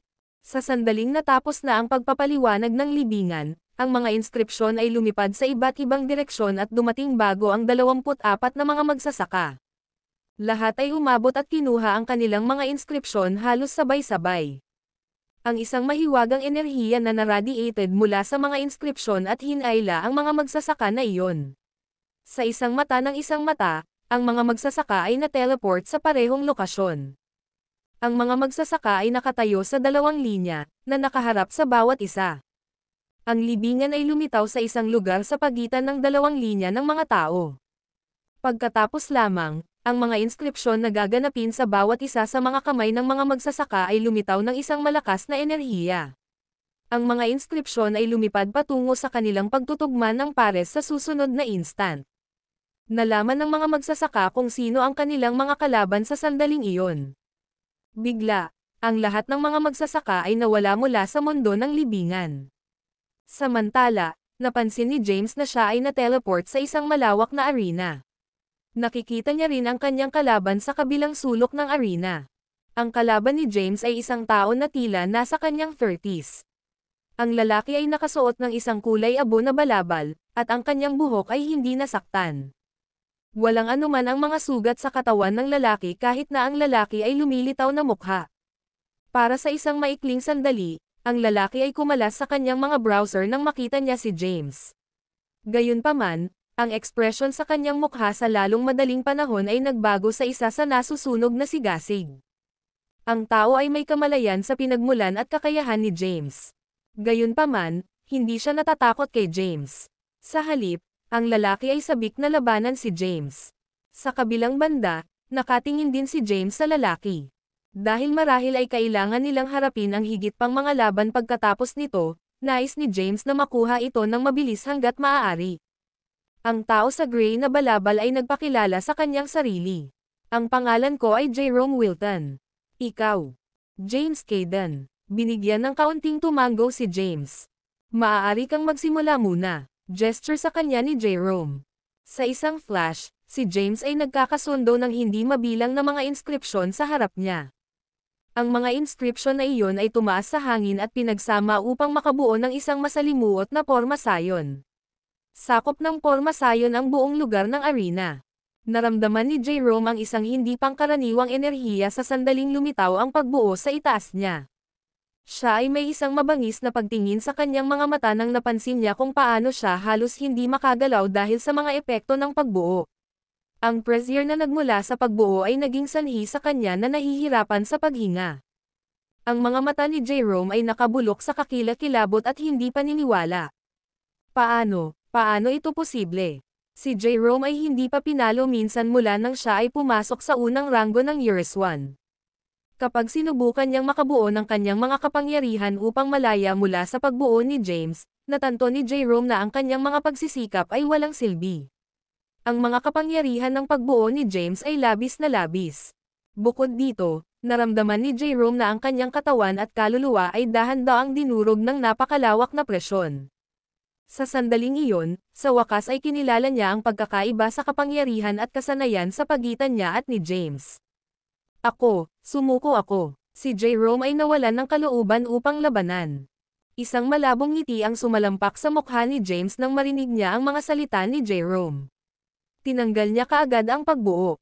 Nawala ang arena sa susunod na instant. Natagpuan ni James ang kanyang sarili na dumating sa loob ng mundo ng libingan muli. Sa kabilang banda, si Jerome ay ipinadala sa labas ng lupain. Si James ang unang taong talunin ang kanyang kalaban. Nakikita niya ang iba pang 11 arena na lumulutang sa kalangitan sa loob ng mundo ng libingan. Ang mga magsasaka ay nalubog sa mabangis na mga laban sa loob ng mga arena. Ang video na ito ay edited by Urban Storytelling. Kabanata 5776. James binayaran ang karamihan sa kanyang pansin sa arena ng Zovian. Dahil si Zovian at siya ay nagmula sa parehong mundo, inaasahan ni James na si Zovian ay maaaring magtagal sa huling yugto ng mga laban na ito. Sa arena ng Zovian, nakikipaglaban siya sa isang tao na kabilang sa isang malakas na paksayon sa sinaunang mundo ng Genesis. Ang paksayon ay naitatag sa loob ng mahabang panahon. Ang tao ay kumikinang na may isang gintong ilaw mula ulo hanggang paa. Ang gintong glow na iyon ay ginawa ng isang layer ng protection na hadlang na matatagpuan sa buong balat ng lalaki. Ang protection na layer ay gawa sa mga inscription ng misteryo, na nagdala ng malakas at mahiwagang enerhiya. Sinuri ni Zovian ang kanyang mga kapangyarihan at ipinakita ang suntok ng Demon Bane. Itinapon niya ang mabilis na pagsuntok sa kanyang kalaban. Ang bawat isa sa mga suntok ay nagdala ng mga kapangyarihan na higit sa kung ano ang isang karaniwang Eurus-1 na unang ranggo ng magsasaka ay maaaring makabuo sa isang pag-atake. Sa kasamaang palad, si Zovian ay hindi rin gumawa ng isang ngipin sa protection na hadlang ng lalaki. Sa halip, ang puwersa ng kanyang mga pag-atake ay bumagsak pabalik at naging sanhi ng pagkasira ng Zovian. Ang puwersa ay nagpadala ng Zovian na lumilipad sa hangin. Sinampal niya ang protection na porma sayon na cast sa paligid ng arena at bumagsak sa sahig. Pagkatapos, ang Zovian ay nag-ubo ng dugo halos agad. Tulad ng pagpahid niya ng dugo mula sa kanyang mga labi, isang figure na nakateleport sa kanya. Boom! Ang lugar kung saan nakahiga si Zovian hanggang sa isang sandali lamang ay naging isang napakalaking, madilim na butas. Ang alikabok ay umikot sa hangin. Ang Zovian ay naglevitated sa hangin ng ilang daang metro ang layo. Siya ay dodged ang pag-atake sa oras lamang. Alam ni Zovian na hindi niya kayang ibaba ang kanyang bantay sa paligid ng isang bihasang kalaban.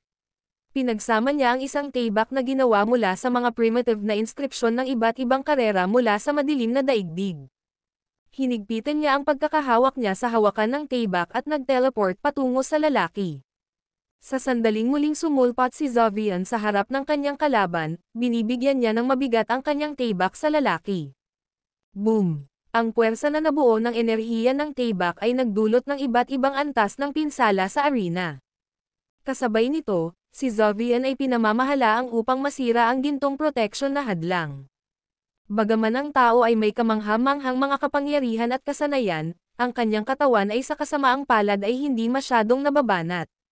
Nagawa ni Zovian na hampasin ang balikat ng kanyang kalaban at putulin ang isang paa gamit ang kanyang tayback. Ipinagkaloob ni Zovian ang kanyang buong kapangyarihan sa pamamagitan ng tayback na gawa sa lahat ng mga primitive na inskripsyon ng Primevals at lumikha ng isang nakamamatay na pag-atake. Ang kalaban ni Zovian ay nag-teleport ng layo matapos mawala ang isang braso. Sa oras na siya ay muling lumitaw sa isang malayong sulok ng arena, muling ikinonekta ng lalaki ang kanyang nasirang paa at pinagaling ang kanyang mga sugat. Ang lalaki ay nakipag-ugnay sa isang tayback at sumugod muli kay Zovian. Ang mga malakas na pagsabog ay maaaring marinig habang ang dalawang nangungunang mga magsasaka ay nag-clash. Si Zovian ay isang magsasaka na may pambihirang talento. Siya ang unang tao na ganap na pinagkadalubhasaan ang mga primitive na inskripsyon ng lahi ng tao sa madilim na mundo. Inilabas niya ang mga kapangyarihan ng ipinagbabawal na mga inskripsyon na nilikha niya ang kanyang sarili. Habang ang mga ipinagbabawal na inskripsyon ay isinama sa katawan ni Zovian at ang kanyang tayback, ang kanilang mga kapangyarihan ay pinahusay ng malaki. Unti-unti, ang kalaban ni Zovian ay hinimok sa isang sulok dahil sa mabilis at malakas na pag-atake ni Zovian. Sa sandaling iyon, tinusok ni Zovian ang dibdib ng kanyang kalaban gamit ang kanyang tayback. Kasabay nito, ang tayback ay bumalik sa maraming mga inskripsyon sa loob ng katawan ng taong iyon. Ang lahat ng mga inskripsyon ay sumabog, napunit ang katawan ng magsasaka sa isang iglap. Maging ang kanyang kaluluwa ay pinatay. Pagkalipas ng ilang segundo, nawala ang arena ng Zovian. Si Zovian ay na-teleport sa isang lugar na malapit kay James. Ang lalaki ay humahagulgol at namumulaklak habang sinubukan niyang mahuli ang kanyang hininga. Nakita niya si James at nakangiti sa kanya. Ikaw ang unang talunin ang iyong kalaban. Mahinang chuckled si James. Hindi ka masama sa iyong sarili. Lumabas ka pangalawa. Ang video na ito ay edited by Urban Storytelling. Kabanata 5777. Pagkatapos, pareho silang napansin kung ano ang nangyayari sa iba pang mga arena. Hindi nagtagal ay nakatuon nila ang kanilang pansin sa arena kung saan makikita si Wera. Matapos ang pakikipaglaban sa iba ng napakatagal, naipon ni Wera ang isang napakalaking halaga ng chrome. Siya ay nagmumula sa maraming mga aura habang mahinahon niyang ipinagtanggol ang kanyang sarili sa pag-atake ng kanyang kalaban. Sa ilang mga punto, nagpasya si Wera na hindi na mag-aksaya ng anumang oras. Siya ay nag-teleport at muling nabuo sa likuran ng kanyang kalaban. Sa pamamagitan ng isang mabibigat na pag-indayog ng kanyang braso, hinampas ni Weira ang tao sa likod ng malakas. Ang kalaban ni Weira ay nahulog sa lupa. Isang malaking crack ang nagsimulang bumubuo sa kanyang likuran. Habang nakahiga ang tao sa lupa, inatasan ni Weira ang isang putok ng enerhiya ng Taybak sa kanyang target kaagad. Boom! Ang bawat tao ay nawalan ng paningin kung ano ang nangyayari habang ang pagsabog ay nagdala ng alikabok at usok. Habang ang hangin ay nalinis ng ilang segundo, makikita ni na James at Zovian ang mga labi ng magsasaka na nakakalat sa ibabaw ng basurahan. Maliwanag na ang kalaban ni Weira ay hindi nabuhay. Nagawa ni Weira na alisin ang kanyang kalaban ng medyo mabilis sa mga kapangyarihan ng kanyang chrome. Di nagtagal pagkatapos, si Weira ay ipinadala pabalik sa mundo ng libingan. Nang makita niya sina James at Zovian doon, si Weira ay nagngiti sa kanila. Sinabi niya, "Magandang trabaho, bata. Nabuhay ka sa aking inaasahan." Napangiti lang si James sa kanya. Whoosh! Noon lamang, ang isa pang tao ay na-teleport sa mundo ng libingan. Sina James, Zovian, at Weira ay tumalikod sa bagong dating. Bert Olas, magandang makita ka rito. Lumawak ang pagngiti ni Weira. Hindi kita nakita ng kaunting oras. Ang bagong dating ay isang binata na nakasuot ng puting balabal. Tila walang problema ang tao na talunin ang kanyang kalaban habang nilabas niya ang arena na mukhang ganap na kalmado at naghanda. Nagpatuloy si Weira. Ang Bert Olas ay isang miyembro ng isang sekta ng Taybak na matatagpuan sa sinaunang mundo ng Genesis. Ang mga nasa parehong ranggo ng paglilinang habang siya ay hindi maaaring ipagtanggol ang kanilang sarili mula sa kanyang pag-atake sa Taybak. Isang mahabang panahon na ang nakalilipas, pinamamahalaan ko na mawala ang kanyang pag-atake at sinira ang kanyang Taybak sa isang labanan sa kanya. Ipinagmamalaki ni Weira ang kanyang baba. Sa kabilang banda, tila hindi nasaktan si Bert Olas Jorp kahit na pinalaki ni Weira ang kwentong iyon. Tahimik lang siyang nakinig kay Weira. Noon lang, isang sinag ng pulang ilaw na nakarating malapit sa pangkat ng mga kalalakihan. Ang prinsesa mula sa dinastiya ng Beleriand ay lumabas mula sa ilaw ng ilang segundo.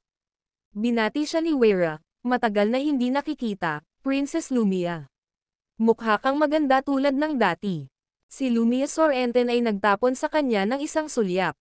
Hanggang saan ka sumulong sa pagsasanay ng iyong QROHM? Ito ay pupunta ng maayos hanggang ngayon, sa palagay ko. Nagbigay si Weira ng isang maliit na pag-urong. Tiningnan ni James ang pangkat na nakatayo sa harap niya. Sa ngayon, 5 mga magsasaka ang gumawa nito sa pag-ikot ng labanan. Ang iba pang mga magsasaka ay nakikipag-away pa rin sa bawat isa sa 7 arena. Kahit na matapos silang magawa sa pag-ikot na ito, kakailanganin pa nilang alisin ang 2 higit pang mga magsasaka upang gumawa ng isang koponan ng 10. Maya-maya pa, ginawa ito ni Slade at Zitlali sa kanilang mga arena at muling napakita sa mundo ng libingan. Ang video na ito ay edited by Urban Storytelling. Kabanata 5778. May 5 arena na naiwan sa mundo ng libingan sa puntong iyon. Ginamit ng mga magsasaka sa loob ang bawat kasanayan at kaalaman na pinagkadalubhasaan nila habang sinubukan nilang masecure ang huling ilang mga lugar upang makapasok sa susunod na pag-ikot. Ang isa sa mga arena ay nawala sa sandaling iyon. Kasabay nito, ang isang tao sa isang itim na balabal ay lumitaw sa paligid. Isang malevolent na ngiti ang nakabitin sa kanyang mukha habang ang lalaki ay nagsumite ng isang walang tigil na titig kay James at ang iba pa. Pagkatapos, nanatili siya sa lugar na iyon sa malayo at hinintay na magtapos ang iba pang mga laban.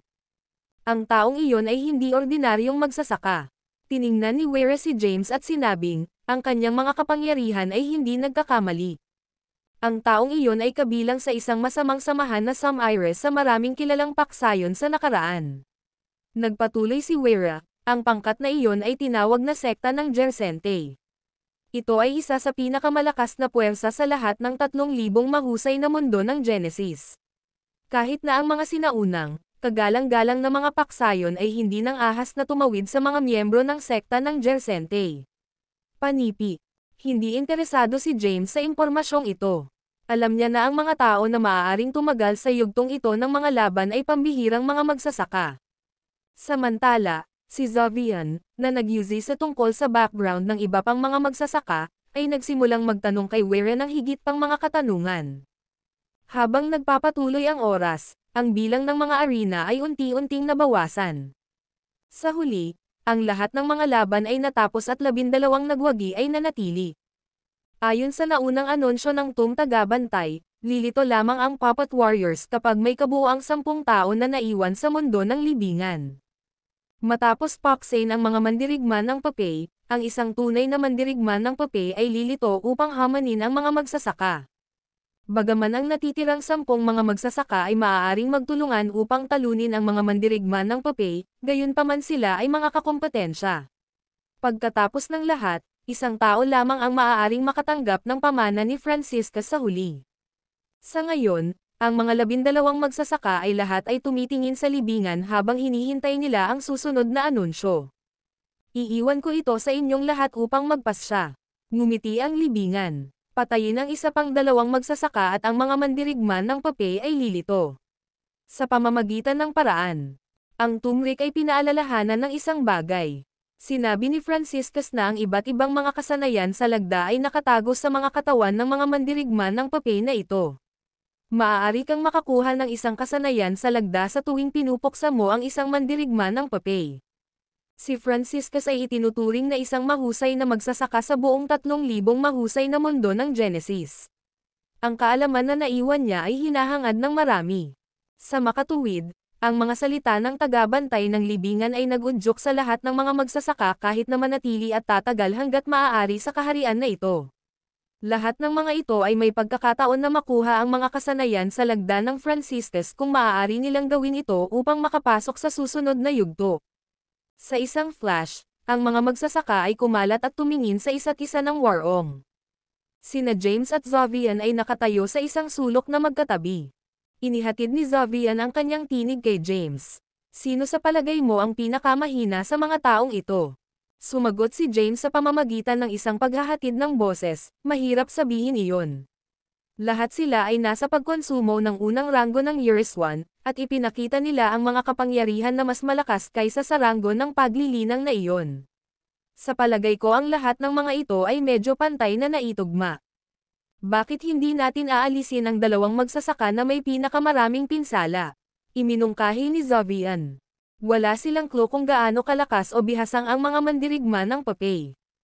Gayunpaman, magkakaroon sila ng isang mas mahusay na pagkakataon na manalo kung mayroon silang mas mahusay, karampatang mga magsasaka sa kanilang panig.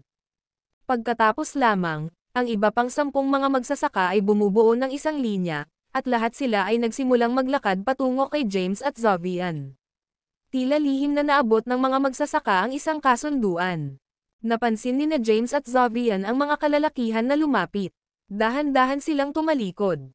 Ano ang kahulugan nito? Nagdilim ang mukha ni James. Lahat ba kayo ay gumawa ng isang kasunduan upang maalis tayo? Pareho kayong nagmula sa madilim na mundo, at mayroon kang mahusay na mga kasanayan at kapangyarihan. Kung hayaan ka naming manatili, maaari kayong magtulungan upang maalis ang nalalabi sa amin, sagot ni Wera. Ang video na ito ay edited by Urban Storytelling. Kabanata 5779. Lamang ang isang tao ay makakatanggap ng kayamanan sa wakas. Ang lahat ng mga magsasaka ay nakikipagkompetensya sa bawat isa para sa kayamanan, maliban sa pangkat ni na James at Zovian. Ang kanilang grupo ay nagbigay ng pinakamalaking banta sa iba pang mga magsasaka. Mabilis na nagpasya ang mga kalalakihang iyon na alisin muna sina James at Zovian. Inihatid ni James ang kanyang tinig kay Zovian. Ang mga bagay ay hindi maganda para sa amin ngayon.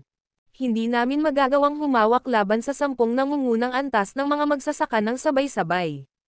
Ang tanging pagpipilian na naiwan para sa amin ay ang bawat target ng isang magsasaka at paksain ang taong iyon sa lalong madaling panahon.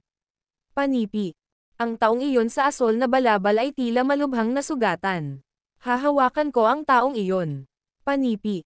Si Zovian ay mabilis na pumili ng isang target habang sinulyapan niya ang 10 mga magsasaka sa tapat niya. Sige, binigyan ng kaunting tumango si James. Sa sandaling iyon, ang 10 mga magsasaka ay nagpakawala sa kanilang mga oras. Inihanda ni na James at Zovian ang kanilang mga sarili habang malapit na silang harapin ang 10 pambihirang mga may talino.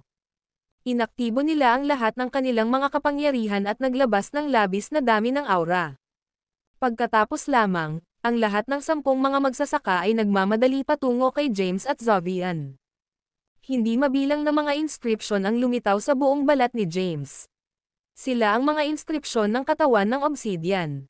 Kahit na si James ay hindi ipinanganak kasama ang katawan ng obsidian, naisip niya kung paano lumikha ng mga kapangyarihan ng katawan ng obsidian sa pamamagitan ng pagmamanipula ng kanyang mga inscription. Pagkatapos, lumipat si James upang tumayo sa harap ng Zovian at hinarang ang 10 pag-atake ng mga magsasaka. Ang pagsabog ng 10 pag-atake ng mga magsasaka ay nagpadala kay James na lumilipad paatras. Gayunpaman, hindi napapanatili ni James ang anumang mga pinsala. Samantala, si Zovian ay bumaril sa hangin at nag-ayos ng maraming mga inscription. Ang mga inscription ng primevals at ang primitive na inscription ng lahi ng tao ay pinagsama upang makabuo ng isang magandang tebak. Kinuha ni Zovian ang tebak at na-channel ang kanyang mga kapangyarihan sa pamamagitan nito. Siya ay nag-teleport at muling nabuhay sa likuran ng lalaki sa asol na balabal sa susunod na instant. Naramdaman ng lalaki ang pagkakaroon ni Zovian. Mabilis siyang lumingon at hinawakan ang kanyang tebak. Pag-crash, sa pamamagitan ng isang malakas na klang, ang tebak na hawak ng lalaki sa asol na balabal ay nagsimulang mag-crack. Habang sumisira ang tebak sa kalahati, pinamamahalaang ni Zovian ang balikat ng kanyang target gamit ang kanyang tebak. Nawala. Ang lalaki ay nagtapon ng isang malakas na suntok sa Zovian. Gayunpaman, ang Zovian ay nag-teleport at nawala mula sa lugar na iyon halos agad. Kasabay nito, ang tebak ni Zovian na natigil sa balikat ng lalaki ay bumalik sa maraming mga inscription. Ang mga inscription na iyon ay lumipat sa bawat bahagi ng katawan ng magsasaka na iyon at pinakawalan ang isang nakamamatay na halaga ng enerhiya. Boom! Ang lalaki ay pinatay habang ang mga inscription ni Zovian ay sumabog sa kanyang katawan. Kasabay nito, ginamit ni James ang isang katulad na pamamaraan upang mailabas ang isa sa mga nasugatan na magsasaka. Siya at Zovian ay pinamamahalaang upang paksain ang kanilang mga target ng sabay. 10 mga magsasaka ang naiwan sa mundo ng libingan sa ngayon. Sina James at Zovian ay nag-regroup at na-levitated sa kalagitnaan ng hangin. Sa kabilang banda, ang natitirang 8 mga magsasaka ay nabigla matapos masaksihan ang nangyari. Ang video na ito ay edited by Urban Storytelling. Kabanata 5800. Ang mga magsasaka na ito ay nagtamo ng maraming pinsala at ginugol ang malaking halaga ng enerhiya. Sa puntong ito, ang karamihan sa kanila ay hindi makukuha ng isang target na may isang hit lamang tulad ng ginawa ni na James at Zovian. Gayunpaman, ginawa ni na James at Zovian na sa halip ay walang kahirap-hirap. Ang mga sikat, henyo na nagtatanim mula sa iba't ibang mga mundo ng Genesis ay natakot ng mga kasanayan at kapangyarihan ni James at Zovian. Sa kabilang banda, pansamantalang nalampasan ni na James at Zovian ang krisis. Gayunpaman, alam nila na isang malaking hamon ang naghihintay sa kanila. Splendid! Nagbigay ang libingan ng isang mababang chuckle. Bigla, ang lahat ay maaaring makaramdam ng mga panginginig na nagmula sa lupa. Lahat sila ay tumalikod sa kanilang mga titig sa direksyon kung saan maririnig ang mga malakas na ingay. Sa di kalayuan, 10 espiritual na bundok ang lumilitaw na nagkahiwalay. Mula sa bawat isa sa mga bundok na iyon, isang papel na bato na nasa paligid ng 2 metro ang taas na umakyat at nagsimulang magtungo sa ganitong paraan. Sa bawat hakbang na kanilang kinuha, ang mga papel na bato ay nagdudulot ng pag-iling ng lupa ng labis na naramdaman na ang buong kaharian ay malapit ng masira. Si James at ang iba pa ay maaaring makaramdam ng isang mabisyo na enerhiya na sumasalamin mula sa mga papel na bato. Maaari kang magtulungan upang sirain ang mga mandirigma ng papel ng paisa-isa o bawat isa sa iyo ay maaaring labanan ang isang mandirigma ng papel sa iyong sarili. Iiwan ko ito sa iyo upang magpasya. Sinabi ng libingan na sinabi, sa parehong oras, kailangan mong magtrabaho sa pagtanggal ng iyong mga kakompetensya. Kapag pinatay mo ang 10 papel na mandirigma, ilalabas ang panghuli mandirigma. Panipi. Lahat sa lahat, isang tao lamang ang makakatanggap ng pamana ni Francistes. Iyon lamang ang panuntunan na kailangan mong tandaan. Ang libingan ay may hitsura ng libangan sa kanyang mga mata habang nakaupo siya sa kabaong ni Franciscus at tiningnan ang mga magsasaka. Matapos tingnan ang Puppet Warriors, ang iba pang mga magsasaka ay nagpalitan ng sulyap. Pagkatapos, naayos nila ang kanilang mga titig kina James at Zovian. Lahat sila ay sumang-ayon na sina James at Zovian ay isang mas malaking mapagkukunan ng banta kung ihahambing sa 10 papel na mandirigma. Mapahamak ito, galit na sinumpa ni Zovian. Ang mga taong ito ay nakatitig sa amin. Marahil ay plano nilang patayin muna tayo bago sila magtulungan upang labanan ang mga mandirigma ng papel. Pinangunahan ni James ang kanyang mga browser habang nakikinig siya kay Zovian. Oh, tama. Itinaas ng libingan ang kanyang mga browser.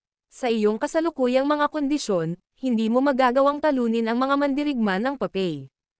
Itinaas ng libingan ang kanyang palad at nakabuo ng isang mahiwagang daloy ng enerhiya. Ang enerhiya na iyon ay dumaloy mula sa kanyang palad at nahulog sa mga katawan ng mga magsasaka tulad ng mga raindrops. Sa loob ng ilang segundo, maramdaman ng lahat na ang kanilang mga pinsala ay gumaling at ang kanilang mga kapangyarihan ay ganap na naibalik. Nadama ni Zovian ang isang dalisay na enerhiya na dumadaloy sa kanyang mga ugat sa bawat bahagi ng kanyang katawan.